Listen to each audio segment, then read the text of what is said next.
अस्सलाम वालेकुम। नमस्कार साथियों, कैसे हैं आप लोग। उम्मीद है आप लोग सब खैरियत से होंगे। दोस्तों, आप देख रहे हैं आपका अपना चैनल हॉरर का नशा, जहां आपको सच्ची और डरावनी कहानियां सुनने को मिलती हैं। अगर आपको ऐसी कहानी अच्छी लगती है तो चैनल को सब्सक्राइब करें, वीडियो को लाइक करें और शेयर करें, और बेल आइकन भी दबा दें, जिससे मेरी हर आने वाली वीडियो का नोटिफिकेशन आप तक पहुँच सके। दोस्तों, हसनैन नाम के एक व्यक्ति थे जिनकी बीवी का नाम इकरा था। दोनों बहुत अच्छी ज़िंदगी जी रहे थे। उनका खुद का बिजनेस था जो काफ़ी अच्छा चल रहा था। इनकी शादी के 3 साल बाद इनके घर बेटा हुआ। दोनों की ज़िंदगी में ये बहुत बड़ी खुशी आ चुकी थी। दोनों उसे बहुत प्यार करते थे और उसकी हर ख्वाहिश को पूरा करने में लगे रहते थे। माँ बाप की बेइंतहा मोहब्बत से उनका बेटा जुनैद बचपन से ही ज़िद्दी था। वो जिस चीज़ की जिद कर ले उसे लेकर ही मानता था। धीरे धीरे वक्त गुजरा और अब जुनैद 17 साल का हो चुका था और अपने मोहल्ले की एक लड़की को चाहने लगा था। उस लड़की का नाम सदफ था और उसका रिश्ता अपने रिश्तेदारों में किसी से लगा हुआ था, तो वो कभी जुनैद की तरफ ध्यान भी नहीं देती थी। पर जुनैद सदफ का ध्यान अपनी ओर खींचने के लिए बहुत कुछ हरकतें करता रहता था। जुनैद हमेशा 2-3 दोस्तों से घिरा रहता था और उनकी ऊट पटांग बातों में आकर कुछ न कुछ गलत हरकत करता रहता था। कभी सदफ की गली में तेज स्पीड से बाइक निकालता, कभी जोर जोर से हॉर्न बजाता। पूरा दिन सदफ की गली के चक्कर लगाते रहना, पर सदफ तो इससे कभी ध्यान ही नहीं देती थी। तो एक दिन जुनैद का एक दोस्त एक बंगाली बाबा का नंबर लाता है, जो उसने एक अखबार में देखा था। जैसे अखबार में बहुत से विज्ञापन या एडवर्टाइज आपने भी देखे होंगे, जिसमें खोया प्यार, कारोबार, बंदिश, वशीकरण, इस तरह की सब बातें लिखी रहती हैं। और ऐसे कई सारे ऐड आपने अखबार में देखे होंगे या कहीं दीवार पर लिख के देखे होंगे। तो उनमें से किसी का नंबर दोस्त ने जुनैद को ला कर दिया। जुनैद वो नंबर तो ले लेता है, पर उसको फ़ोन नहीं करता। अपने दोस्तों में जुनैद की इमेज बहुत बढ़िया थी। घूमने फिरने के लिए उसके पास बाइक भी थी, कार भी थी और खर्च करने के लिए ठीक ठाक पैसे थे। जुनैद एक दिन सदफ को किसी लड़के के साथ देखता है। ये वही लड़का है जिससे सदफ की शादी लगी हुई थी, पर यह बात जुनैद को मालूम नहीं थी। जुनैद उसे देखकर काफ़ी गुस्सा हो जाता है और उसके दोस्त भी उसके गुस्से को खूब हवा देते हैं। उस लड़के के जाने के बाद जुनैद सदफ का रास्ता रोक लेता है और उससे उस लड़के के बारे में पूछता है। तो सदफ पहले तो कुछ नहीं बोलती, फिर उससे पीछे छुड़ाने के लिए वो बाद में बता देती है कि मेरी शादी इस लड़के से होने वाली है। ये सुनकर जुनैद के दिल को काफ़ी धक्का लगता है। उसकी आंखों में आंसू आ जाते हैं। वो सदफ से क्या कहे, उसके अल्फाज ख़त्म हो चुके थे और सदफ अपने घर वापस चली जाती है। अब जुनैद के दोस्त जुनैद का कुछ मजाक बनाने लगते हैं। अब इनको दोस्त क्या बोला जाए।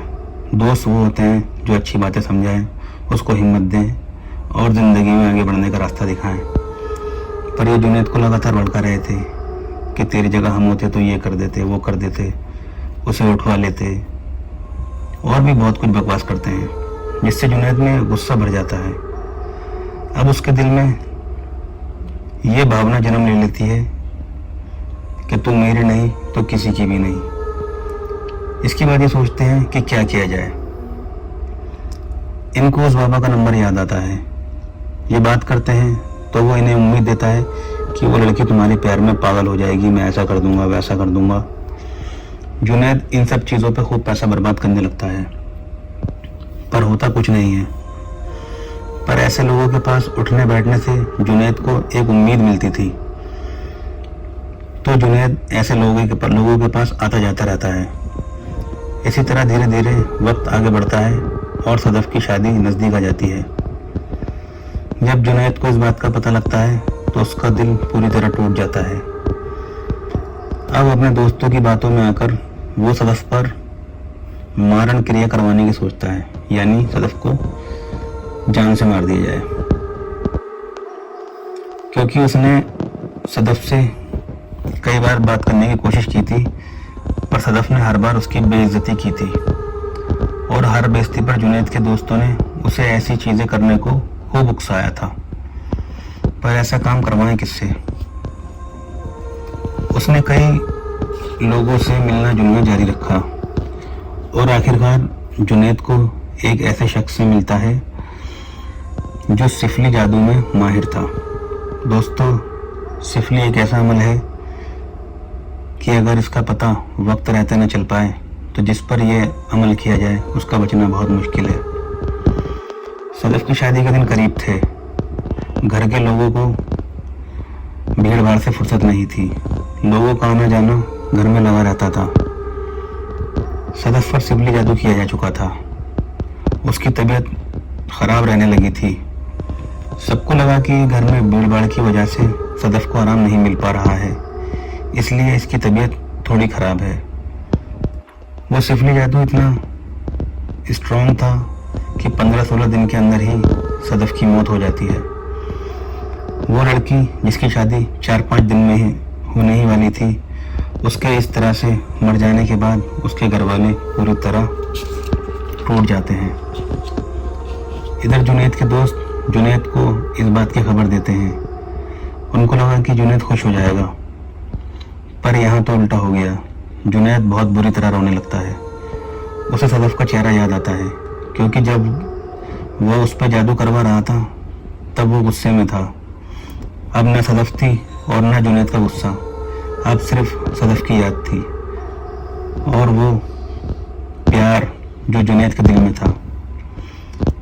वो उसकी मौत का जिम्मेदार खुद को ठहराता है और अब उसको लग रहा था कि उसने बहुत बड़ी गलती कर दी है। ये बात उसके दिल को चीरे जा रही थी। सदफ को दफना दिया जाता है। उसको दफनाने के अगले दिन जुनैद सदफ की कब्र पर पहुंच जाता है और वहां सदफ से रो रो कर माफ़ी मांगता है। सदफ का यह हाल देखकर जुनैद का दिल जैसे डूब सा रहा था। कुछ देर बाद वो अपने घर वापस आ जाता है। घर आने के बाद उसकी तबीयत खराब हो जाती है। उसे काफ़ी डॉक्टर को दिखाते हैं, पर न जाने उसे कौन सी बीमारी हो गई थी कि वो ठीक ही नहीं हो रहा था। उसके दिल में जो पछतावा था वो उसकी ज़िंदगी पर भारी पड़ रहा था। उसे अपने चारों तरफ सदर नजर आती थी। उसको महसूस हो रहा था कि जिस दिन से वो उसकी कब्र से लौटा है उसी दिन से तबीयत खराब है। वो सोचता है कि इसका इलाज कराने के लिए उसी इंसान से मिला जाए जिसने सदफ पर सिफली जादू किया था। पर वो घर से जैसे ही बाहर निकलता है वो ज़मीन पर गिर जाता है। ये आखिरी बार था जब जुनैद अपने पैरों पर बिना किसी सहारे के खड़ा हुआ था। उसके घर वाले उसे घर में उठाकर लाते हैं। कुछ दिन बाद जुनैद के माँ बाप उसे इलाज के लिए दिल्ली ले आते हैं, जहां उसका बेहतर इलाज हो सके। जुनैद का इलाज लगभग 1 साल तक चलता है। उसके जिस्म में सिवाय हड्डियों के कुछ बाकी नहीं रहा था। 1 साल बाद जुनैद का इंतकाल हो जाता है। जुनैद के इंतकाल से उसके माँ बाप का दिल पूरी तरह टूट जाता है। जुनैद का जब जनाजा उठाया जा रहा था तो उसका जनाजा लोगों को काफ़ी भारी महसूस हो रहा था।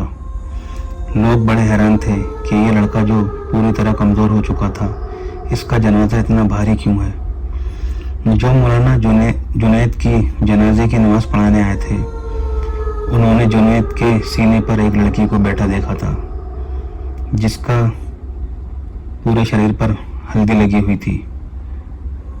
उन्होंने जो हुलिया सबको बताया उससे जुनैद के दोस्त समझ चुके थे कि यह सदफ ही है, क्योंकि जुनैद ने सदफ को हासिल करने के लिए इतना जादू टोना कराया था कि सदफ के मरने के बाद उसकी रूह जुनैद से जुड़ जाती है और उसी के साथ कब्र में दफन होती है।